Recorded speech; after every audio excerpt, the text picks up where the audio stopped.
Chapter 9. The Divine Abidings. Brahmaviharanidisa. 1. Loving Kindness. 1-295. The four divine abidings were mentioned next to the recollections as meditation subjects. 3.105. They are loving kindness, compassion, gladness and equanimity. A meditator, who wants to develop firstly loving kindness among these, if he is a beginner, should sever the impediments and learn the meditation subject. Then, when he has done the work connected with the meal and got rid of any dizziness due to it, he should seat himself comfortably on a well-prepared seat in a secluded place. To start with, he should review the danger in hate and the advantage in patience. 2. Why? Because hate has to be abandoned and patience attained in the development of this meditation subject, and he cannot abandon unseen dangers and attain unknown advantages. Now, the danger in hate should be seen in accordance with such suttas as this: friends, when a man hates, is a prey to hate and his mind is obsessed by hate, he kills living things, and, AI 216. And the advantage in patience should be understood according to such suttas as these. No higher rule, the Buddhas say, than patience. And no nibbana higher than forbearance, D249, DHP 184. Patience in force, in strong array. 'Tis him I call a Brahman, DHP 399. No greater thing exists than patience, SI 222. 3. Thereupon he should embark upon the development of loving kindness for the purpose of secluding the mind from hate seen as a danger and introducing it to patience known as an advantage. But when he begins, he must know that some persons are of the wrong sort at the very beginning and that loving kindness should be developed towards certain kinds of persons and not towards certain other kinds at first. 296. 4. For loving kindness should not be developed at first towards the following four kinds of persons: an antipathetic person, a very dearly loved friend, a neutral person, and a hostile person. Also it should not be developed specifically, c. 49, towards the opposite sex, or towards a dead person. 5. What is the reason why it should not be developed at first towards an antipathetic person and the others? To put an antipathetic person in a dear one's place is fatiguing. To put a very dearly loved friend in a neutral person's place is fatiguing, and if the slightest mischance befalls the friend, he feels like weeping. To put a neutral person in a respected one's or a dear one's place is fatiguing. Anger springs up in him if he recollects a hostile person. That is why it should not be developed at first towards an antipathetic person and the rest. 6. Then, if he develops it specifically towards the opposite sex, lust inspired by that person springs up in him. An elder supported by a family was asked, it seems, by a friend's son, "Venerable Sir, towards whom should loving kindness be developed?" The elder told him, towards a person one loves. He loved his own wife. Through developing loving kindness towards her he was fighting against the wall all the night. 1. That is why it should not be developed specifically towards the opposite sex. 7. But if he develops it towards a dead person, he reaches neither absorption nor access. A young bhikkhu, it seems, had started developing loving kindness inspired by his teacher. His loving kindness made no headway at all. He went to a senior elder and told him, "Venerable Sir, I am quite familiar with attaining jhana through loving kindness, and yet I cannot attain it. What is the matter?" The elder said, "Seek the sign, friend, the object of your meditation." He did so. Finding that his teacher had died, he proceeded with developing loving kindness inspired by another and attained absorption. That is why it should not be developed towards one who is dead. 8. First of all it should be developed only towards oneself, doing it repeatedly thus: "May I be happy and free from suffering," or "May I keep myself free from enmity, affliction, and anxiety and live happily." 9. If that is so, does it not conflict with what is said in the texts? For there is no mention of any development of it towards oneself in what is said in the Visuddhimagga, and how does a bhikkhu dwell pervading one direction with his heart filled with loving kindness? Just as he would feel loving kindness on seeing a dearly loved person, so he pervades all beings with loving kindness, by 272, and in what is said in the Samhita, in what 5 ways is the mind deliverance of loving kindness practiced with unspecified pervasion? May all beings be free from enmity, affliction, and anxiety and live happily. May all breathing things.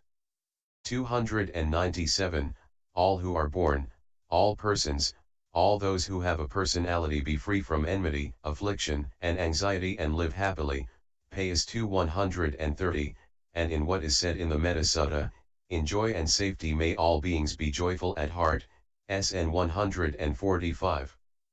Does it not conflict with those texts? 10. It does not conflict. Why not? Because that refers to absorption. But this initial development towards oneself refers to making oneself an example. For even if he developed loving kindness for 100 or 1,000 years in this way, I am happy and so on, absorption would never arise. But if he develops it in this way, I am happy. Just as I want to be happy and dread pain, as I want to live and not to die, so do other beings, too, making himself the example, then desire for other beings' welfare and happiness arises in him. And this method is indicated by the Blessed One saying, I visited all quarters with my mind. Nor found I any dearer than myself. Self is likewise to every other dear. Who loves himself will never harm another, SI 75, UD 47. 11. So he should first, as example, pervade himself with loving kindness.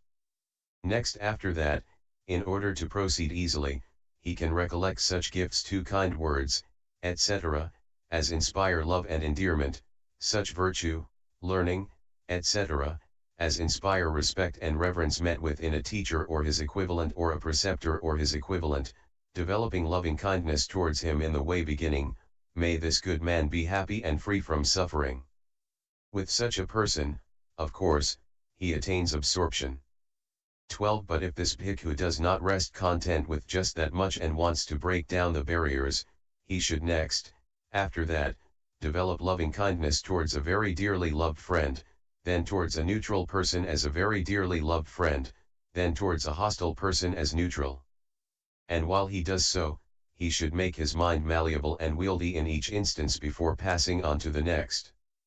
13. But if he has no enemy, or he is of the type of a great man who does not perceive another as an enemy even when the other does him harm, he should not interest himself as follows, now that my consciousness of loving kindness has become wieldy towards a neutral person, I shall apply it to a hostile one.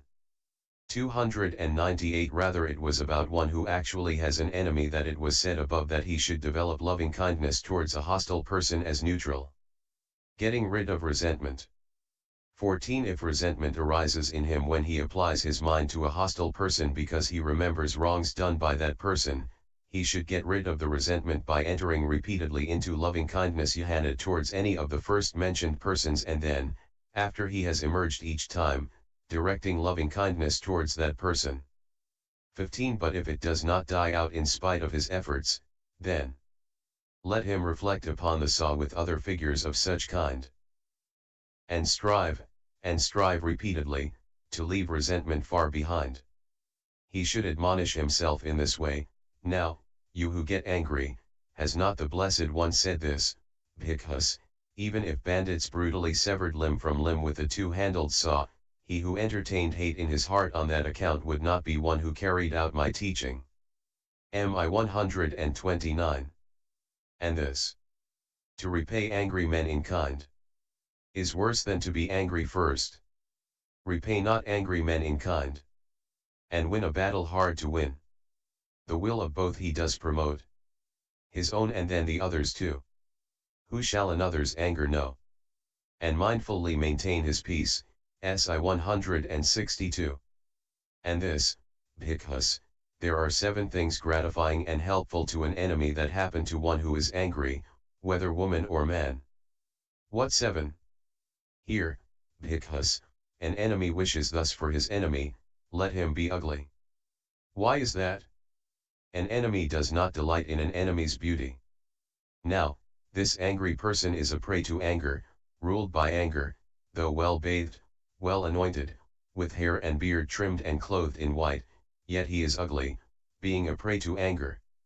This is the first thing gratifying and helpful to an enemy that befalls one who is angry, whether woman or man. Furthermore, an enemy wishes thus for his enemy, let him lie in pain. Let him have no fortune. Let him not be wealthy. Let him not be famous. Let him have no friends. 299. Let him not on the breakup of the body, after death, reappear in a happy destiny in the heavenly world. 3. Why is that? An enemy does not delight in an enemy's going to a happy destiny. Now, this angry person is a prey to anger, ruled by anger, he misconducts himself in body, speech, and mind. Misconducting himself thus in body, speech, and mind, on the breakup of the body, after death, he reappears in a state of loss, in an unhappy destiny, in perdition, in hell, being a prey to anger, A494. And this, as a log from a pyre, burnt at both ends and fouled in the middle, serves neither for timber in the village nor for timber in the forest, so is such a person as this, I say, A295, IT 90. If you are angry now, you will be one who does not carry out the Blessed One's teaching. By repaying an angry man in kind you will be worse than the angry man and not win the battle hard to win, you will yourself do to yourself the things that help your enemy, and you will be like a pyre log. Source untraced. 16. If his resentment subsides when he strives and makes effort in this way, it is good. If not, then he should remove irritation by remembering some controlled and purified state in that person, which inspires confidence when remembered. 17. For one person may be controlled in his bodily behavior with his control in doing an extensive course of duty known to all, though his verbal and mental behavior are not controlled. Then the latter should be ignored and the control in his bodily behavior remembered.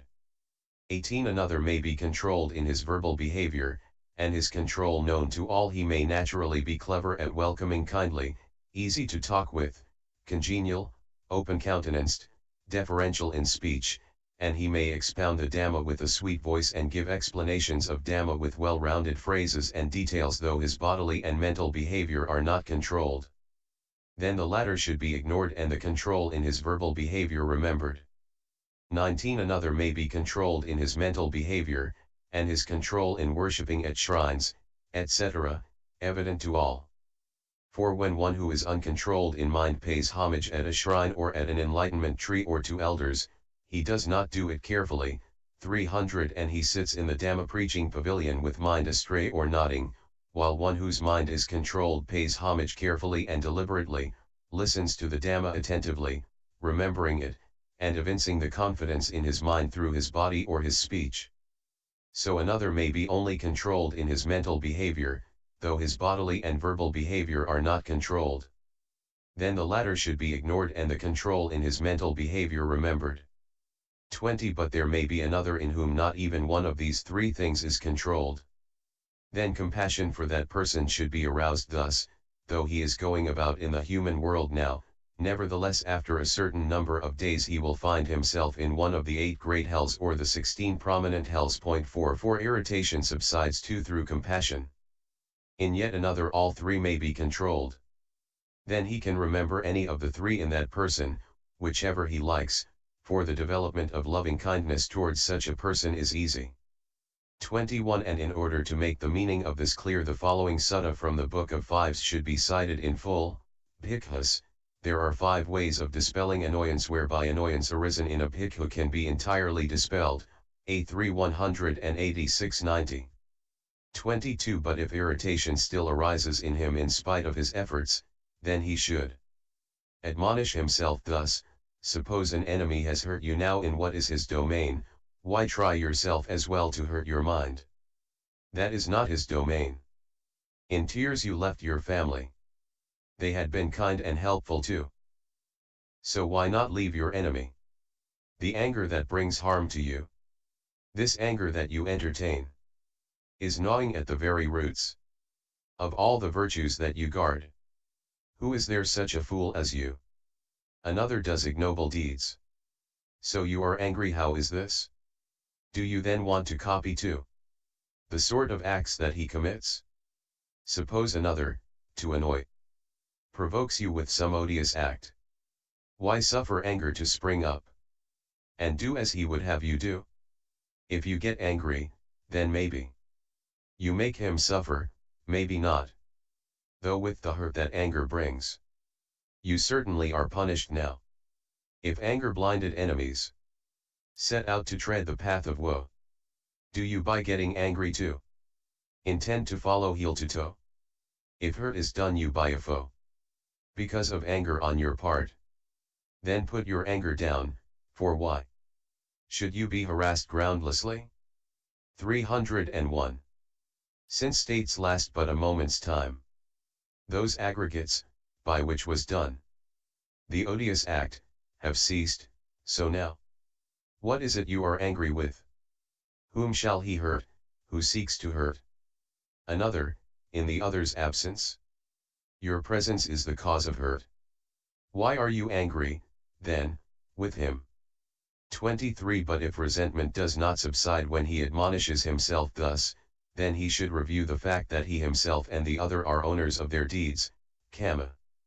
Herein, he should first review this in himself thus: now, what is the point of your getting angry with him? Will not this karma of yours that has anger as its source lead to your own harm? For you are the owner of your deeds, heir of your deeds, having deeds as your parent, deeds as your kin, deeds as your refuge, you will become the heir of whatever deeds you do, ca. 186. And this is not the kind of deed to bring you to full enlightenment, to undeclared enlightenment, or to the disciple's grade, or to any such position as the status of Brahma or Sakka, or the throne of a wheel-turning monarch or a regional king, etc., but rather this is the kind of deed to lead to your fall from the dispensation, even to the status of the eaters of scraps, etc., and to the manifold suffering in the hells, and so on. By doing this you are like a man who wants to hit another and picks up a burning ember or excrement in his hand and so first burns himself or makes himself stink.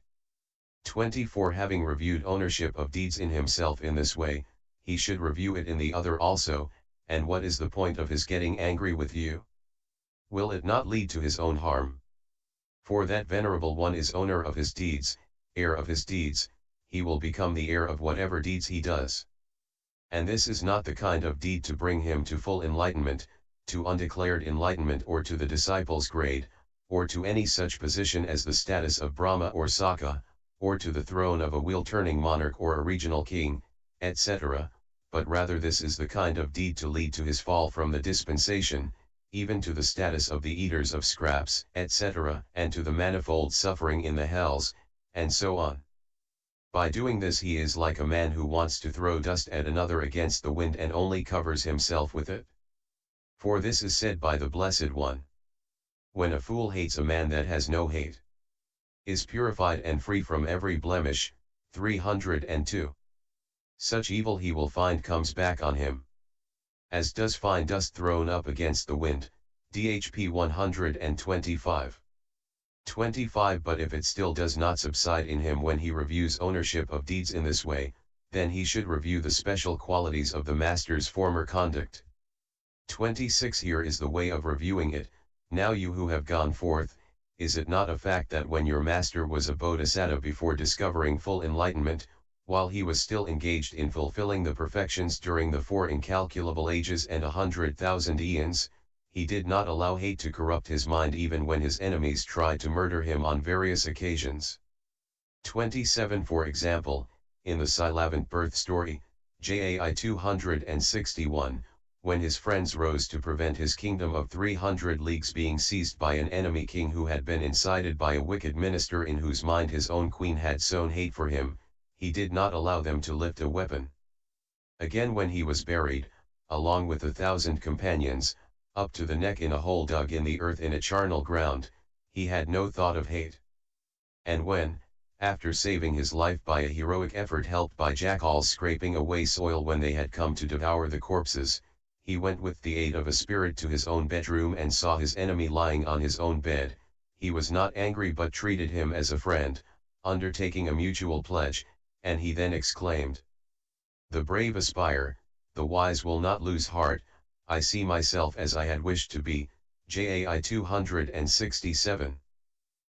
28. And in the Kantavadan birth story he was asked by the stupid king of Kasi, Benares, "What do you preach, monk?" And he replied, "I am a preacher of patience." And when the king had him flogged with scourges of thorns and had his hands and feet cut off, he felt not the slightest anger. CJA 339. 29. It is perhaps not so wonderful that an adult who had actually gone forth into homelessness should have acted in that way, but also as an infant he did so.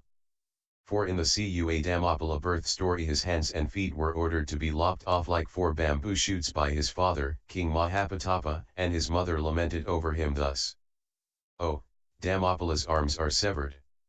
That had been bathed in sandalwood. He was the heir to all the earth. O king, my breath is choking me." JA 3 181. 303. Then his father, still not satisfied, commanded that his head be cut off as well. But even then he had not the least trace of hate, since he had firmly resolved thus: "Now is the time to restrain your mind.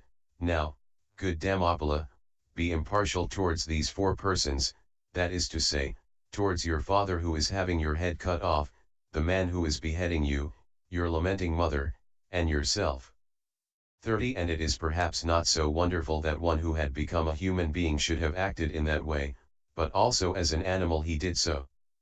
For while the Bodhisattva was the elephant called Chatanta, he was pierced in the navel by a poisoned shaft. But even then he allowed no hate towards the hunter who had wounded him to corrupt his mind, according as it is said: "The elephant, when struck by the stout shaft, addressed the hunter with no hate in mind. What is your aim? What is the reason why you kill me thus? What can your purpose be?" JAV 51. And when the elephant had spoken thus and was told, "Sir, I have been sent by the king of Kasi's queen to get your tusks," in order to fulfill her wish he cut off his own tusks whose gorgeous radiance glittered with the flashes of the 6 colored rays and gave them to him. 31. And when he was the great monkey, the man whom he had pulled out of a rocky chasm thought, "Now, this is food for humankind like other forest animals, so why then should a hungry man not kill the ape to eat? I ask. I'll travel independently, taking his meat as a provision. Thus I shall cross the waste, and that will furnish my viaticum." JAV 71. Then he took up a stone and dashed it on his head. But the monkey looked at him with eyes full of tears and said, "Oh, act not so, good sir, or else the fate you reap will long deter all others from such deeds as this that you would do to me today." JAV 71. And with no hate in his mind and regardless of his own pain he saw to it that the man reached his journey's end in safety. 32. And while he was the royal Naga, serpent, Buddhadatta, 304, when he had undertaken the Uposatha precepts and was lying on the top of a termite mound, though he was caught and sprinkled with medicinal charms resembling the fire that ushers in the end of an eon, and was put into a box and treated as a plaything throughout the whole of Jambudapa, yet he had no trace of hate for that Brahman, according as it is said. While being put into the coffer, and being crushed down with his hand, I had no hate for Alambana, lest I should break my precept thou, CP 85. 33. And when he was the royal Naga Kampaya he let no hate spring up in his mind while he was being cruelly treated by a snake charmer, according as it is said: "While I was living in the law, observing the Uposatha, a snake charmer took me away to play with at the royal gate. Whatever hue he might conceive, blue and yellow, and red as well. So in accordance with his thought, I would become what he had wished. I would turn dry land into water, and water into land likewise. Now, had I given way to wrath, I could have seared him into ash. Had I relaxed mind mastery, I should have let my virtue lapse. And one who lets his virtue lapse cannot attain the highest goal." CP 85.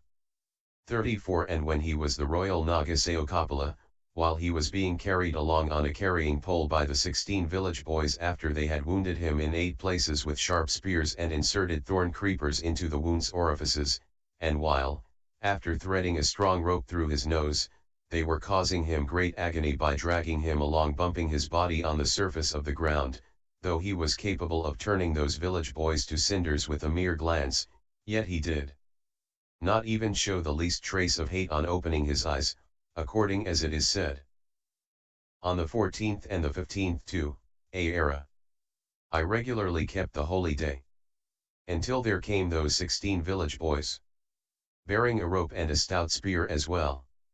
The hunters cleft my nose, and through the slit they passed a rope and dragged me off like that. But though I felt such poignant agony, I let no hate disturb my holy day. JAV 172. 305. 35. And he performed not only these wonders but also many others too, such as those told in the Mituposaka birth story, JA 490. Now, it is in the highest degree improper and unbecoming to you to arouse thoughts of resentment, since you are emulating as your master that blessed one who reached omniscience and who has in the special quality of patience no equal in the world with its deities.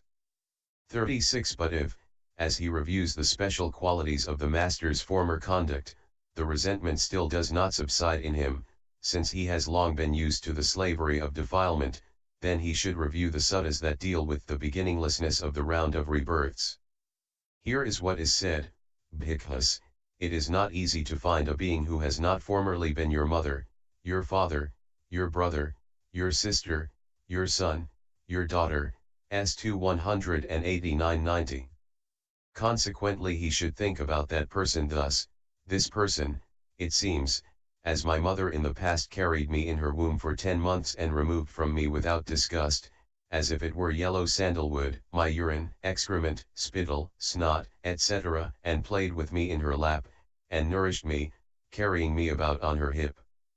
And this person as my father went by goat paths and paths set on piles 5 etc., to pursue the trade of merchant, and he risked his life for me by going into battle in double array, by sailing on the great ocean in ships and doing other difficult things, and he nourished me by bringing back wealth by one means or another, thinking to feed his children. And as my brother, sister, son, daughter, this person gave me such and such help. So it is unbecoming for me to harbor hate for him in my mind. 37. But if he is still unable to quench that thought in this way, then he should review the advantages of loving kindness thus: now, you who have gone forth into homelessness, has it not been said by the Blessed One as follows: Bhikkhus, when the mind deliverance of loving kindness is cultivated, developed, much practiced, made the vehicle, made the foundation, established, consolidated, and properly undertaken, 11 blessings can be expected. What are the 11? A man sleeps in comfort, wakes in comfort, and dreams no evil dreams. He is dear to human beings, he is dear to non-human beings, deities guard him, fire and poison and weapons do not affect him, his mind is easily concentrated, the expression of his face is serene, he dies unconfused. If he penetrates no higher, he will be reborn in the Brahma world. AV 342. 306. If you do not stop this thought, you will be denied these advantages.